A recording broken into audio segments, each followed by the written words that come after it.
If kukhona abantu abasukumela impilo yabantu abamnyama ukuthi nansi into esicindezelayo, please stop using your intellectual platforms to shut them down. And then we have the audacity to stand up on national television and say we are not xenophobic.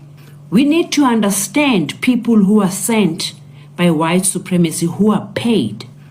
Today, black people are still suffering in South Africa because of other black people who are paid. Because you are no better than them in the room with ezinye inhlanga, because you are still seen as the same animal.